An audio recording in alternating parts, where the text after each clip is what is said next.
Okay, in this session we're going to test some data for skewness.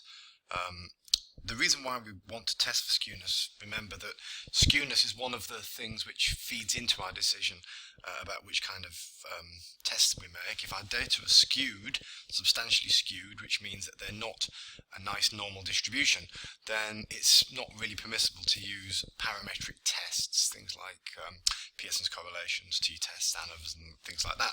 So an important part of making this decision is to do an initial test on our data for skewness, and really this is probably one of the first tests that you do when you get your data in order to know what kind of test inferential statistic you're going to actually choose.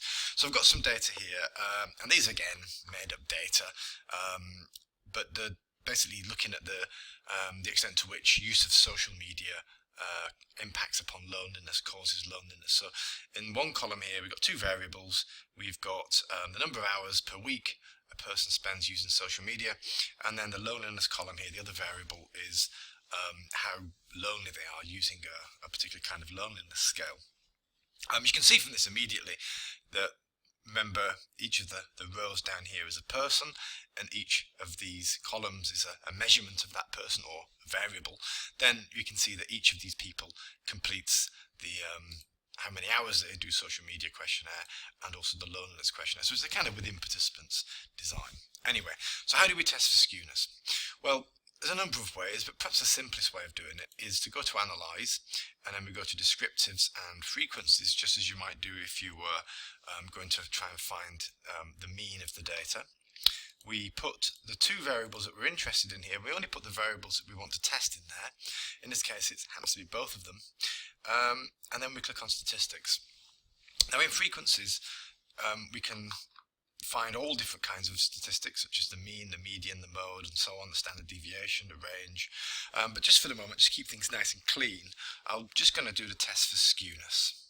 Okay, so it's down there.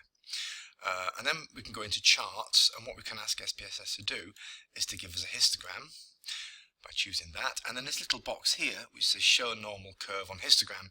It's quite nice to click that because that tries to show the extent to which your particular histogram conforms to a normal distribution. It tries to draw a kind of bell curve on it.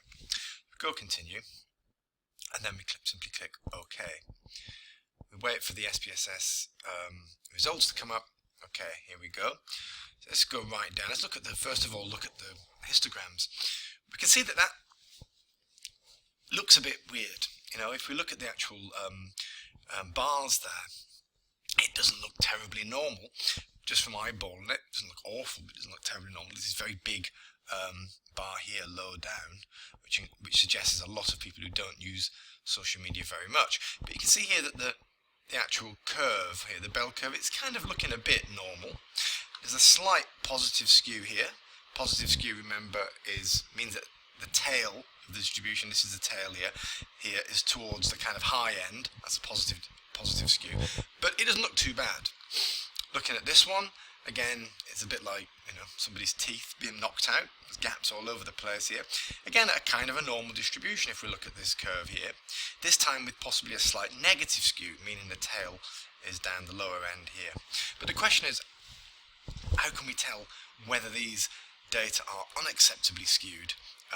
So skewed, in fact, that we were unable to use a parametric test. Well, the skewness statistic tells us this. So if we scroll up here, we have a skewness statistic here, 0.237, and a skewness statistic here, -463. Now, let's just look at these for a minute. If these were 0, then there would be no skew at all in the data. But as we've seen in the data, let's go back down here, there is some kind of skew.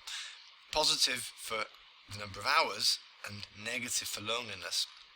And this is represented by the fact that there's a minus here for loneliness, showing that there's a slight negative skew, and that there's a plus, an implied plus, we don't write the plus in, implying that there's a positive skew here, but a very small one possibly. So how do we know whether these levels of skews are acceptable, you know, they're in the normal range, or unacceptable, meaning we might have to do a non-parametric test? Well, there's a simple test that you can do. If you multiply the standard error of skewness by 1.96, okay, if that number is this number here, the skewness statistic here, is more than twice 1.96 times 0.316, then we say that this is too skewed. So in other words, if the skewness is about twice as big, bigger than twice as big as the standard error of skewness, then we say that is unacceptably skewed. So the two ways of doing that, you can simply multiply the standard error of skewness here, 0.316 by 1.96, and if the number that you get is smaller than the skewness statistic, then we say that it's too skewed. Okay. Another way of doing it is simply to divide the skewness statistic by the standard error of skewness, and if the number you get there is bigger than 1.96, and again you would say it's unacceptably skewed. So it's about twice, if the skewness statistic is about twice as big or bigger than the standard error of skewness, we say that the data are unacceptably skewed. Ignore the minus here, okay? Shouldn't really matter, but just ignore that minus, because that minus is really information telling us which direction the skew is. And it's pretty obvious to see, I hope, that, well, the skewness statistic is actually smaller than the standard error of skewness, so that is absolutely fine. You know, this top number here is nothing like twice this. In fact, it's much smaller than this, or a bit smaller than this.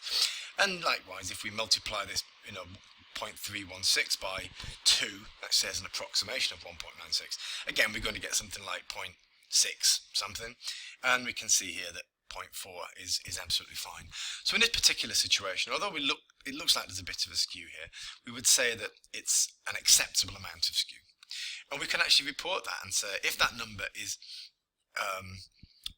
less than 1.96 times standard error of skewness, then we say that this data are acceptably skewed at the p less than 0.05 level. If it's bigger than that, then we say that it's unacceptably skewed, and we have to do either use a non-parametric test or do some kind of transformation to the data, which I'll show you in a later date.